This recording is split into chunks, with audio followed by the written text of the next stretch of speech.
The argument in a debate. The term argument derives from Latin arguere, which means to make clear, assert, prove, show, and is used to justify something or convince someone.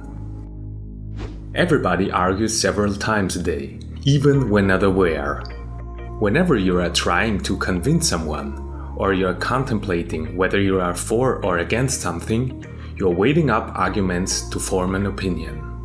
Which movie should I watch today? An action movie or a comedy? What speaks in favor or against each of them? We hold many opinions that we like to express loudly and repeatedly. Yet, the arguments for this opinion rarely stand up to close scrutiny. However, a convincing argument contains 4 components and therefore has to be prepared well, especially when it's to be brought forward in a debate.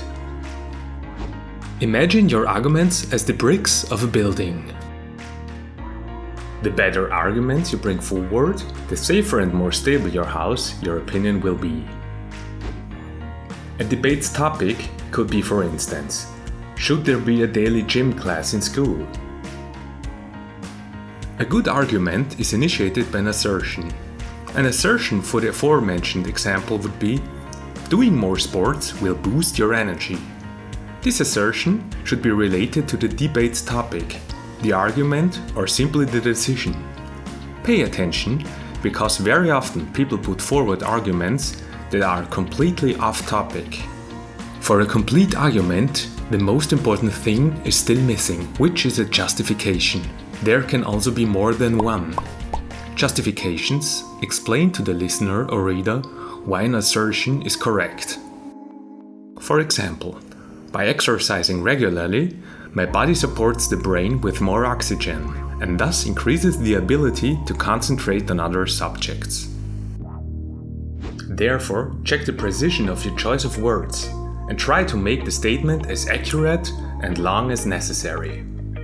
Assume that your listeners do not know anything about this topic yet.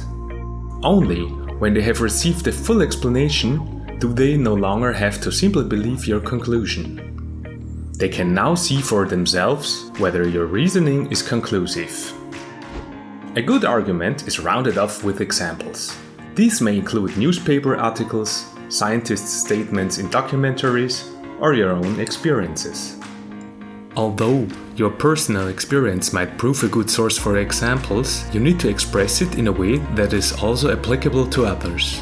Your listeners do not have to believe you just because it is you. Maybe they do not even know you.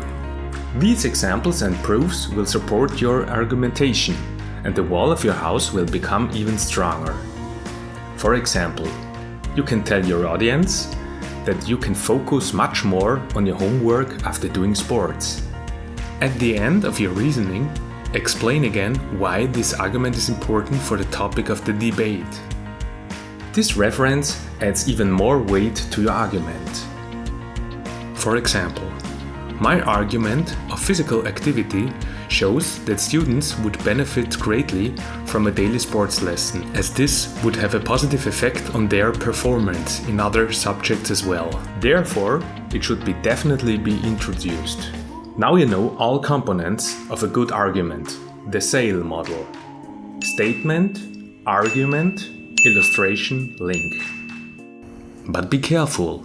Inadequate reasoning can cause your entire edifice of ideas to totter or even collapse if it is faulty. You can find more debate videos at ifte.at/debattierclub.